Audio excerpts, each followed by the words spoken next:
سلايس اوف لايف ران 24. هل احنا فعلا بنكره الفساد عشان الفساد شيء سيء ووحش، ولا عشان الفساد بيظلمنا؟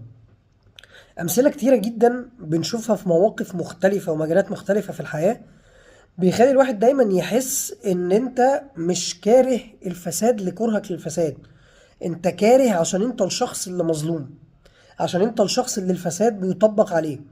فتيجي مثلا تلاقي في الكوره فريق مثلا معين يجي يتجامل، فلما يجي المنافس يقول له انت اتجاملت في القرار التحكيمي ده او اتجاملت في البطوله دي، فتلاقي رده ايه؟ طب ما انت ياما اتجاملت، عيط عيط صياحك طرب.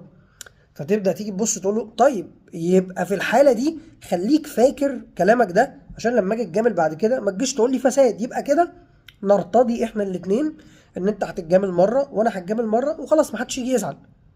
لان مفيش ولا واحد من الطرفين هيجي في وقت يقول لك لا حق ربنا انا اتجاملت وانا مش فرحان بالبطوله او مش فرحان بالماتش وملهاش طق. لا، هو كله بيفرح وكله بيغيظ التاني ويقول له صيحك طرب. فاذا محدش متضايق من الفساد. تيجي مثلا تلاقي في الترقيات مثلا في الوظائف، فتيجي تلاقي حد دايما بيشتكي ان في مجاملات عنده في الشركه وفي واسطه وفي محسوبيه وي وي وي.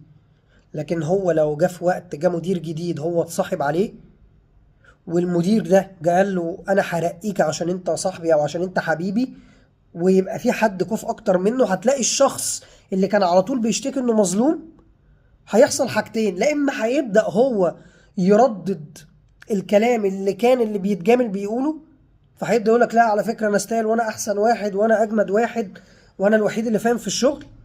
لا اما هتلاقيه بيقول لك، نرجع تاني لجملة ايه؟ طب ما الكل بيتجامل، هي جت عليا.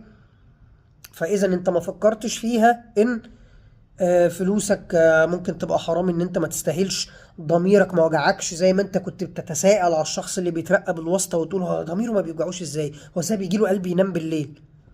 فنبص نلاقي لا، ان انت جالك قلب وان انت مبسوط وان انت شايف استحقها، وما هي كلها ماشيه مجامله.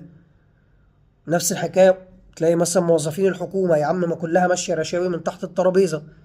اللي في الشارع بيمشي عكسي، تيجي تقول له ده عكسي ده مخالفه، يا عم ما كلها بتمشي عكسي. لكن هو نفس الشخص اللي تلاقيه بيكلمك ان البلد رايحه في داهيه ومفيش احترام للمرور والناس ما بتعرفش تسوق والناس بتعرض حياه بعض للخطر، وفين العساكر اللي موجوده اللي المفروض تنظم، لكن هو في ثانيه لو ما لمحش العسكري هيمشي عكسي ويقول لك هي جت عليا.